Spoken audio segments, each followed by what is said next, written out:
semuanya, perkenalkan nama saya Pinkan Patricia Mumbunan dengan NIM 21E10234. Di dalam video ini, saya akan menjelaskan sedikit mengenai salah satu teknik konseling dalam psikologi. Namanya ini adalah salah satu teknik konseling di mana point out-nya itu pada klien atau konselingnya sendiri.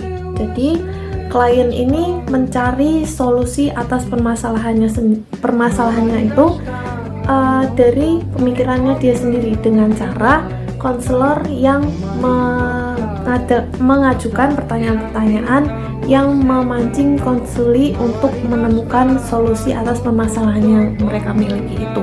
Nah, setelah ini saya akan mencontohkan secara langsung bagaimana proses atau contoh dari solution focus scoping ini.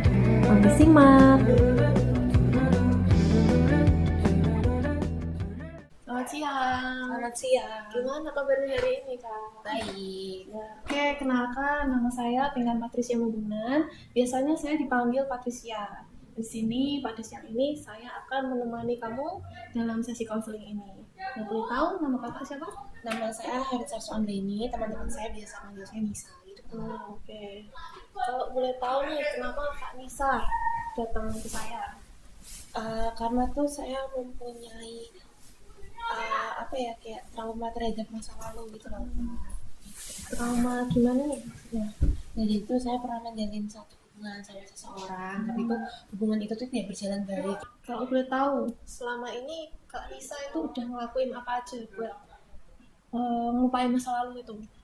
Pertama sejujurnya saya sudah coba mendekat dengan orang baru ya, karena saya ingin mencoba kayak siapa tahu saya dengan cara mendekat dengan orang baru itu saya bisa melupakan masa lalu, tapi nyatanya tuh enggak gitu. Saya masih terikat sama masa lalu saya, dan hal lain yang saya coba sih sejauh ini kayak berhenti mencari tahu tentang dia kayak gitu, kayak aktivitas dia sehari-hari itu seperti apa. Saya coba nge-mute kayak story-storynya dia dari story Instagram, story WhatsApp, dan kayak gitu sih. Oke.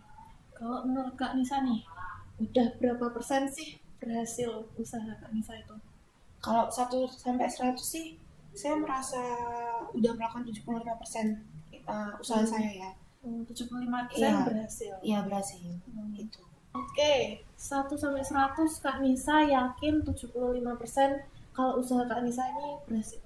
Nah, 25%-nya itu kemana?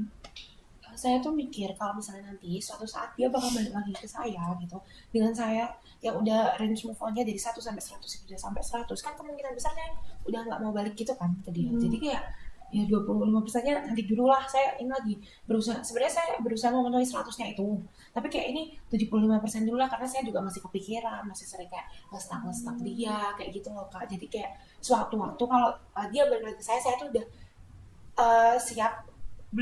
siap gimana ya, udah siap kalau misalnya dia bakal balik lagi dengan range 75%. Kalau 100 kan pasti nanti saya kayak udah gak mau gitu loh sama dia, padahal dalam hati saya tuh kalau misalnya masih 75, masih 80, masih 95% pun saya pasti mau gitu loh balik sama dia, dengan keadaan ya walaupun saya pernah sakit sama dia, tapi kayak saya masih ada keinginan buat balik gitu loh. Bukan di range 100 saya bener-bener mau cut off, bener-bener gak mau sama dia gitu loh Kak.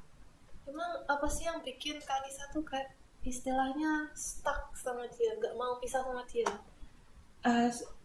Karena tuh dia bisa memberikan, saya kan punya love language nih Kak, dia tuh bisa makan love language saya dengan baik gitu loh ya. Walaupun saya tahu di luar sana pasti banyak cowok yang lebih bisa memakan love language saya, tapi kayak yang dia ada di dekat saya, dia udah kenal sama teman saya, dia udah kenal sama keluarga saya kayak gitu, dan dia bisa memberikan saya love language saya dengan baik. Itu kayak sesuatu yang wah banget gitu loh buat saya gitu sih Kak.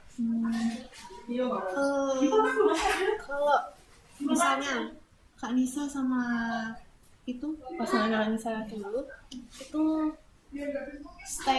stay untuk jadi teman, itu masalah nggak?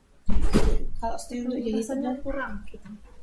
sejujurnya saya nggak masalah ya kayak kalau jadi teman, tapi masalahnya tuh perasaan saya yang pernah menjadikan dia orang spesial tiba-tiba jadi teman doang, itu tuh kayak membuat saya kayak wah sakit banget gitu rasanya.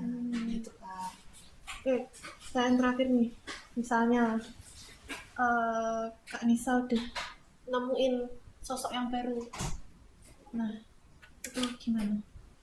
Kalau udah menemukan sosok yang baru sih ya tergantung yang tadi range move on saya dari 1 sampai 100. Kalau misalnya itu belum memenuhi sampai 100, kemungkinan saya bisa balik ke dia lagi. Tapi kalau udah sampai 100, saya pasti lebih fokusnya ke orang baru, bukan ke orang lama itu. Gitu, Kak. Oke. Yuk kita coba lihat apakah ada pilihan lain yang terlintas di pikiran Kak Nisa yang bisa bikin Kak Nisa tuh lupa dari masa lalu itu. Sejujurnya nggak ada sih, Kak. Ini belum ada pemikiran selain untuk cut off. Misalnya tadi kamu bilang nge-mute Instagramnya, terus udah nyoba biar nggak kontakan lagi gitu. Nggak ada pilihan lain. Nggak ada. Masih sementara sih masih itu gitu, Kak. Coba saya kasih perumpamaan nih. Di depan Kak Nisa sekarang ada mesin waktu. Nah, Kak Nisa pengen masuk ke mesin waktu itu terus pergi ke masa lalu atau pergi ke masa depan? Lebih ke masa depan sih, Kak. Karena kayak sejujurnya tuh aku kepo gitu, masa depanku tuh sebenarnya tuh kayak apa gitu loh. Aku tuh sudah menyusun masa depan dari sejak sekarang gitu, Kak. Jadi kayak apakah nanti akan terrealisasikan semua planku tentang masa depan itu atau enggak gitu, atau mungkin lebih bombastis atau lebih apa gitu. Jadi aku lebih mending ke masa depan karena masa lalu tuh semuanya udah pernah aku lewatin dan aku nggak mau balik lagi gitu, Kak. Buat apa mengulang masa lalu gitu sih, Kak. Fokusnya berarti masa depan. Iya, betul. Oke, siap. Dari konseling kali ini, Kak Nisa udah dapat insight kah? Atau jalan keluar kah? Atau ide baru kah? Sedikit sadar kalau misalnya tuh saya nggak harus melulu terikat dengan orang lama gitu. Saya bisa membuka hati dengan orang baru, dengan menjadikan orang lama itu hanya sebatas teman dan memulai dengan hal baru, dengan meningkatkan range move on saya dari yang dari tadi cuma 75 jadi sekarang 100, biar saya nggak kembali lagi sama ke masa lalu saya yang menyakitkan itu sih, Kak. Nice. Oke, cukup sekian dulu ya konseling kita pada siang hari ini. See you next time. Terima kasih.